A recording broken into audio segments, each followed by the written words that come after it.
Hi, third grade. Today we are going to go over the Week 18 Thursday section in your Green Grammar book. Number 1, use the subordinating conjunction to combine the two sentences. Label the independent and dependent clauses of your sentence. Let's bring our umbrellas. It rains after school. They want us to use the subordinating conjunction in case to combine those two sentences. So I think it sounds good to say it like this. Let's bring our umbrellas, comma, in case it rains after school. Now we need to label those clauses. The first clause is, let's bring our umbrellas. Could that be a complete sentence all by itself?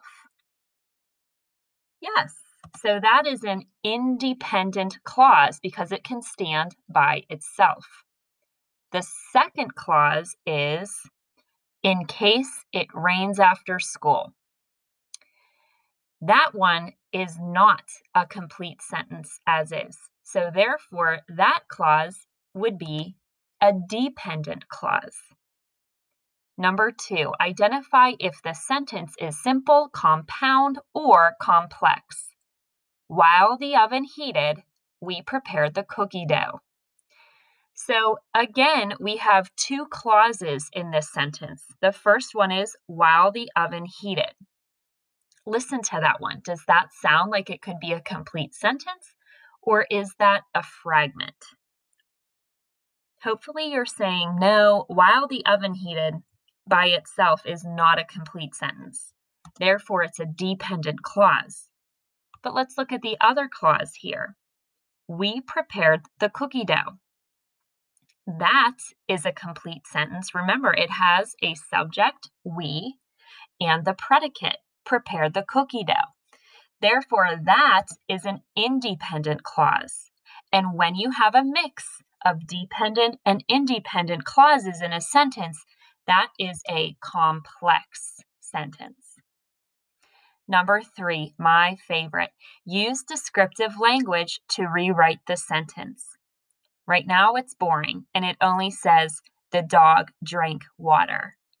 Well, to make it more descriptive, I actually was thinking of our third grade friend Arthur when I wrote my descriptive language. So I decided to say, the thirsty golden doodle quickly lapped up the cool water. Can you picture Arthur doing that on a hot day? Number 4, find a word with a prefix or suffix that matches the definition in parentheses. We cleaned the entire house until it was blank. We need to think of a word that means without spots. Well, if you are feeling like you are without fear, you would be fearless. Or if you're without hope, think of our characters from our I Survive novels we've been reading. They at times feel like they have no hope and they feel hopeless. Do you hear a suffix that those two words, fearless and hopeless, have in common? Yeah, less. So if it's without spots, it is spotless with that LESS suffix at the end. Finally, number 5, use context clues to determine the meaning of the underlined word. We had so much excess food that we ate leftovers for a week after Thanksgiving. Well, the word there in question is excess. If you have an excess of something, some of you have an excess amount of junk in your desks right now, I bet, that needs to be cleaned out. If you have an excess, that means that it's an amount beyond what is needed. It's just extra. So excess food is extra food, so you have leftovers to eat for later. Thank you so much for joining me today. We will check back later to go over week 19.